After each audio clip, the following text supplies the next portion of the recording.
Alright, so I wanted to talk to you guys about social justice. We knew you guys were going to hear some components regarding this.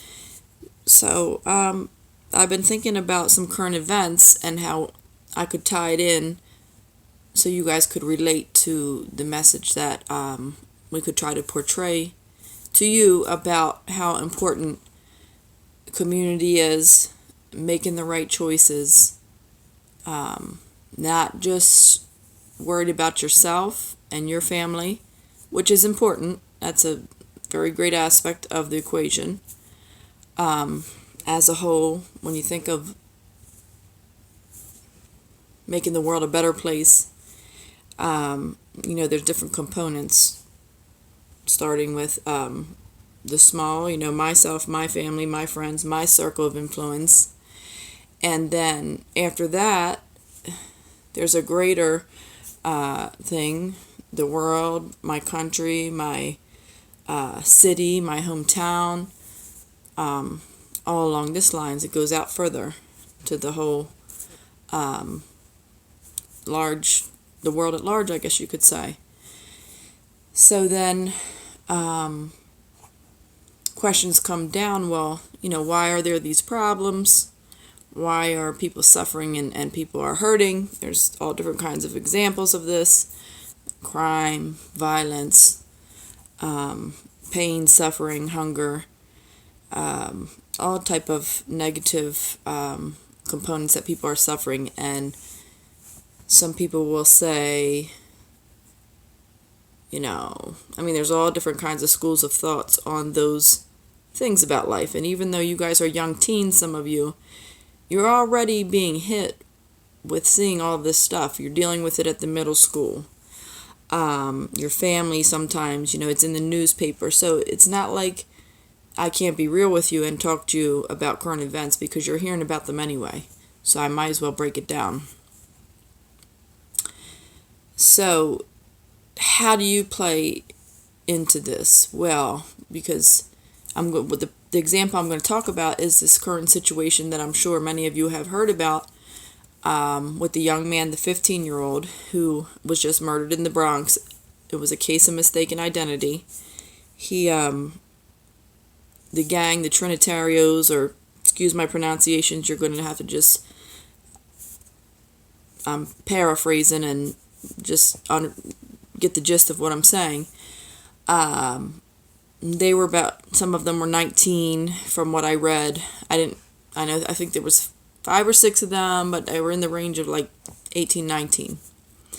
Okay, they thought, we could talk about the story if you like, afterwards, but just to make it a little shorter, you guys know the story. If you don't, I can fill you in on some of this stuff because I'm sure you've already heard some of it. But if it's a sensitive topic and your parents don't want you talking about things like that, then I understand. I don't want to offend anybody. So we can work around that. Just let me know, please. Because it's some serious issues. But anyway, the young man, Junior, from a good family. He was being raised right with lots of love. He was making good choices. He was, a good kid, good quality kid. Doing well in school. He was pursuing some training, I think with the police force or something like that, doing camps and stuff. Very loved in his family. Was not, into like the negative, lowly culture, the street culture, or anything like that, to a deep level. If you live in that kind of area, you might like some of it, like the hip hop music or something like that. It's just a very light factor, but not getting all the way in deep, like the gangs were. So unfortunately, it's a whole situation, sad situation. I was grieving for like a few days. I just was very, very emotional about it and just couldn't get over it. I was very hurt. Because I just felt so bad for the young man and just the way the whole situation went down. You guys probably know the details. If not, again, we'll talk about it. But the way he was murdered. So, then there was a big outcry, justice for Junior. And some fingers were getting pointed in all different directions, understandably, because this was like a really bad situation. A lot of people had their phones out from the windows up above, from the buildings, so it was like the down view. People from the side view, from the street, had their phones out. And then there was the store camera, the security cameras. So you had all different views of the situation. It kind of played out across, basically across social media and other news agencies and all. It just ended up being, the video's been replayed. So what is my point in this? So the gang killed somebody innocent, mistaken identity. How does this affect the social justice, Miss Wilkerson? How are you tying this in? I'm tying this in because then there was the finger pointers. And we were all there because we wanted to get justice for Junior. So the finger pointers said, oh man, that's messed up. The store owners let Junior, he tried to hide behind the counter. They let Junior get dragged out by the gang. Them store owners should have let him hide or locked the door or shooed the gangsters away. Or at the very least, once one stepped out and saw Junior getting slashed and stabbed, if they didn't want to get involved, the very least they could have called the police. Well, social issue is you got to put yourself in somebody's shoes in the environment where they're from, the mindset. Yes, the moral and the right thing would have been to be the adult, protect the kid. First of all, they don't even know that the kid's 15. They don't know what the kid did. They don't know why the gangsters are killing the kid. They don't know if he's innocent, if he did something horrible and that's why they're trying to harm him. Not to make it right, that's still not right, because there's other ways to deal with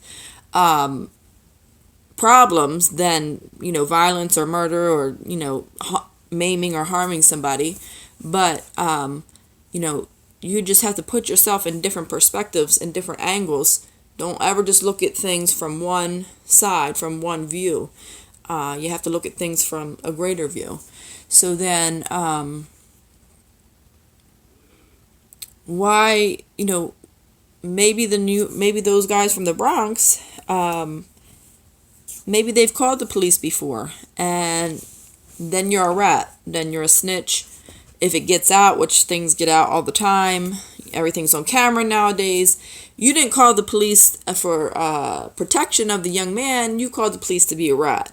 Now we're coming for you, and we're coming for your family. So this guy's just trying to run a business. They're trying to make money, to put food on the plate. Who knows who these people are, but, that's the basic concept of having a shop, having a store. So then, in a second, you have to decide, is this this isn't my situation.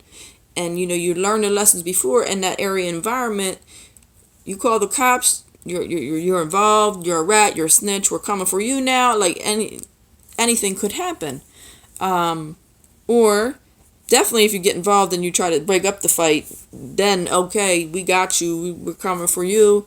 How, they don't get down like that. It's, now you just turn a situation that you kept yourself out of trouble. You're trying to do right. You're trying to make a living, provide for your family. You just got yourself in a whole heap of mess. So, there's a lot of different perspectives. I'm not to say that's okay. In our town and in smaller towns and something, if it was the same situation and something like that happened, then there's not as great of a threat for calling the cops or getting involved and protecting the person. Whether you knew he was 15 or not, even if you thought he was 20 or 21, people in this area aren't as fearful from the repercussions from somebody like that or breaking up something. It's not the same kind of, street smart. You don't really have that in every area. So that changes.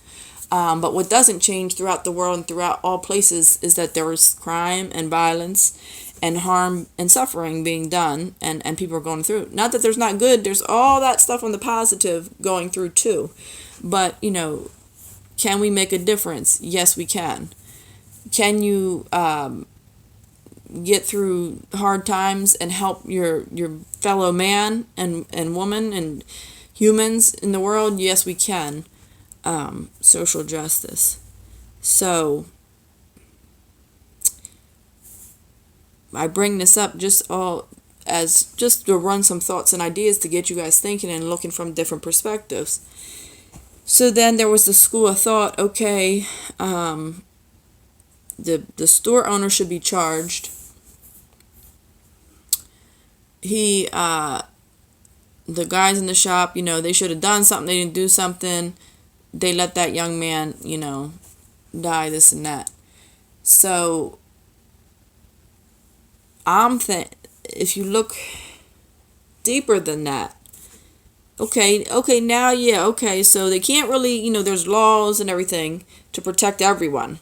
So they can't really, they're looking into, there's a public outcry and an outrage. I mean, the candles are lined up around the bodega.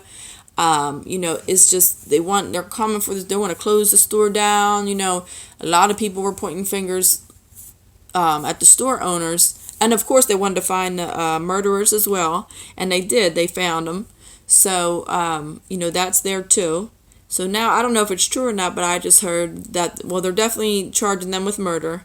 But then somebody even said because the young man was in like a training for the junior police or something, that, I don't know if it's true, but they said they're charging these murderers, 18, 19-year-old kids, as killing a police officer. So that would be like even more years and more time. Okay, so justice for Junior. Okay, so that's everybody's solution. That's going to make a lot of people happy. Go through the judicial system, blah, blah, blah, get the charges, get put in prison for however many years or whatever they deem is just for the situation once they get their due process. Now, is that the end of that? Is that the answer? These kids did something terrible. They killed somebody. Jeez, I mean, it really doesn't get much worse than that. The poor kid suffered terribly. He was not even the right person. It was mistaken identity. Yada, yada. Now, even if it was the person that they were intending to kill, it still wasn't really it wasn't reason to kill somebody. So what I want to say is you're an example that is used with this type, I guess it could be like an analogy. Okay, say there's a rose bush. So you're pruning the rose bush to keep it all, in control of what you could feel better and feel is pretty and stuff. But every time, the messy stuff comes up and you just trim the bushes, but you don't treat the root for what the problem is coming from, the mess is just going to keep growing up. You can trim it all you want, but all them extra, leaves that aren't in the right shape that you're looking for, it's going to keep coming up unless you address the root problem. So in this case, I mean, it goes pretty deep, and you guys are pretty young for all the depths of this, but just to get your mind thinking how we can make a difference, how you guys can make a difference, our future point blank, and many of you in here leaders, would be the root. Now, this is another thing to look at. What made these gangsters at this young age, did they do it out of pure evil of their heart? Or perhaps were some of them failed by their family, by their friends, by their circle of influence, by the culture they're in, by their community, by their fellow man, that let them go ahead and get this tied up, that who knows, did they come from a good family that was there for them, that supported them? Were they just totally rebellious and just decided to wild out and not act right from a good, wholesome family?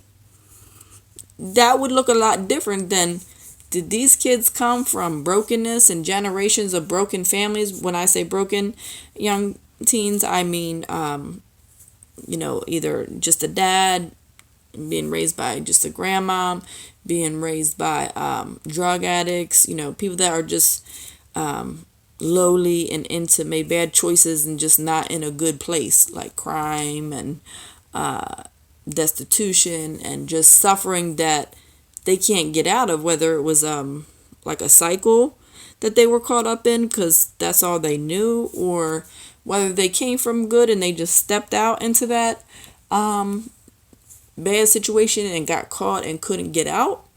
Not to say that they don't play some part of responsibility for that, or all responsibility, because choices we make, but now these weren't 27-year-old men that had a chance to snap out of whatever they were raised in and now become responsible and make their own choices and decisions. These were 18 and 19. So, for example, what's their background?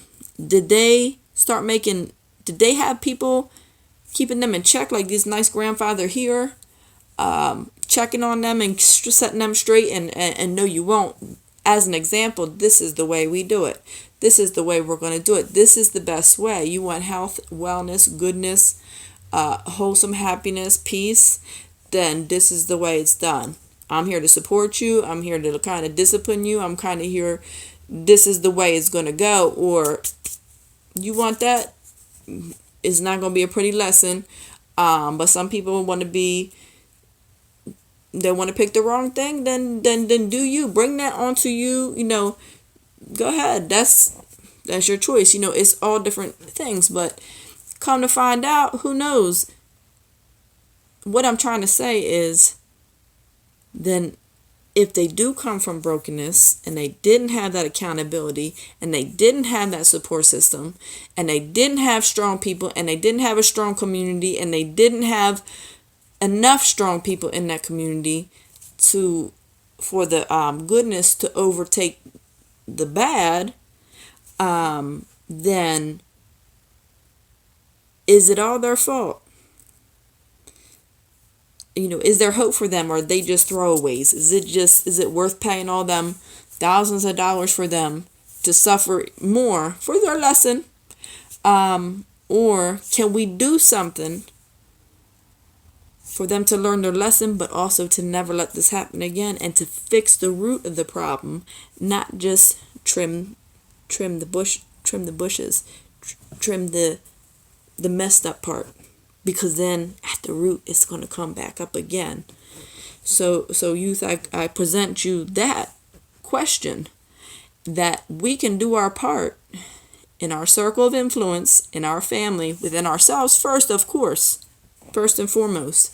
But then each level out, we can make a difference. You can make a difference. Even if you never make it as far, but to,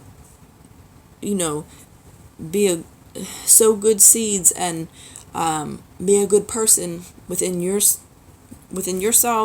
within your family, and within your community.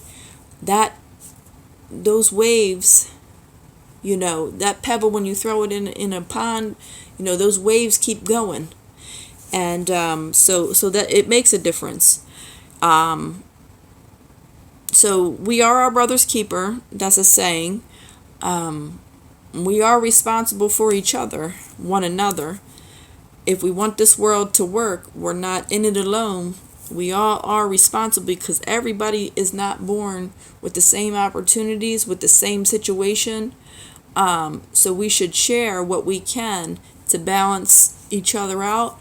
If one has more in one area, you can give, you can teach in an area that you know about that somebody else might not know about. But we can be there one for another. The elders can teach the youth. Teach you now while you're young, before you're about to get a little bit more mature and go hit these streets and learn the hard way. For some of you older teens that are here with me now, I'm just letting you know, you might receive some of my tough love, some of these other elders' tough love, but it's not because we don't care, it's because we care. And I'm not having it in my community. I'm not going to let you out here make bad choices that's going to affect Not just me and mine, but me and mine as far as me and my community, me and my, town, me and my city, me and my state, me and my world at large, humanity, it's all interconnected. So sometimes you need the tough love. Somebody else I'm not going to let you, even if it's a mistake, even if I know you're a good person at heart, but you out here making bad choices and bad decisions, not on my watch. Okay, you want to be stubborn and you want to be old enough, you want to go out there and run that route, that's on you. But trust and believe, I'm going to do everything in my power right now to teach you before it's too late. Because you don't want to be caught up in this. We don't want to be junior. We don't want our kids to be junior. We don't want ourselves to be junior. I don't want you to be junior. I don't want you to be these gangsters either. I don't want our city, put ourselves in that city's shoes. We could be from the Bronx. This could be happening on our block, down 5 blocks. This affects us. What affects others affects us, because we're all a part of the human race. So, social justice. If our fellow men and women, our brothers and sisters, are suffering by something, we should take it to heart. We should be suffering with them and correct the situation from the root. Not just trim the little bushes, because the root is still there. So we got to go for the root of the issues, for the root of the problem, for healing, for medicine, whatever the solution is. Trim the little bushes. Oh, it looks pretty. It for a week or two, it makes the rose bush nice. But the problems are going to come up through the stems again, until we deal with the root. So watch out for the surface thinkers and the people that think, like just discipline or just, throw them away.